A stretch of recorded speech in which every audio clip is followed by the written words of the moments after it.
میں چیلنج کرتا ہوں سید ہونے کے والے سے، اہل سنت کی طرف سے، کہ کوئی مائی کا لال اصول اہل سنت کی روشنی میں، اصول حدیث اور فقہ جر و تعدیل کی روشنی میں یہ کلیجہ چبانے والی روایت کو صحیح ثابت کر دے، منہ منگا انعام لے، ہم اس کی بیعت کریں گے. لیکن کوئی مائی کا لال ایسا پیدا ہی نہیں ہوا نہ اس روایت کو اصولی میدان کے اندر صحیح ثابت کرے.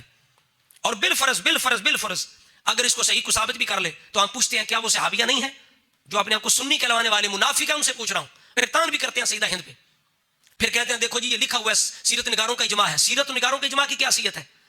ایسے مسائل میں سیرت نگاروں کا اجماع دیکھا جاتا ہے کہ جر و تعدیل کے اصول دیکھے جاتے ہیں. علم حدیث مفتی احسان صاحب دفاع کریں اور مولوی صاحب گستاخوں کو موقع دیں. اب مولوی صاحب کا کلپ ہمیشہ رافضیوں کے پیجوں پہ چلتا رہے گا اور جتنی پھٹکار رافضیوں پر پڑے گی اتنی ساتھ مولوی صاحب پر بھی ہمیشہ پڑتی رہے گی. یہ بھی یاد رکھیے گا. تو مفتی صاحب کا مقصد کیا تھا، مولوی صاحب کا مقصد کیا ہے، مورخین کا مقصد کیا تھا؟ اور پھر یہ بھی میرا سوال ہے، جب یہ اسلام لائن جس طرح میں نے بخاری شریف کی یہ 3825 نمبر حدیث پیش کی، کیا اس وقت رسول اللہ نے جتلایا؟ سب سے پہلے تو رسول اللہ کو حق بنتا تھا نا، جن کے چچا تھے، جنہیں سب سے زیادہ تکلیف ہوئی امیر حمزہ رضی اللہ تعالیٰ عنہ کی شہادت کی، حضور نے جتلایا.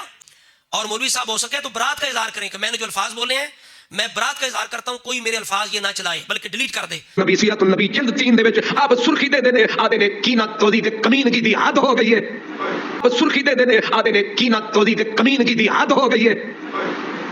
اگر مولوی صاحب کے اندر کچھ بھی حضور کے خاندان کا، حضور کی ساس کا، صحابیت کے مقام کا لحاظ ہے تو مولوی صاحب کو اس سے فوراً توبہ رجوع کرنی چاہیے.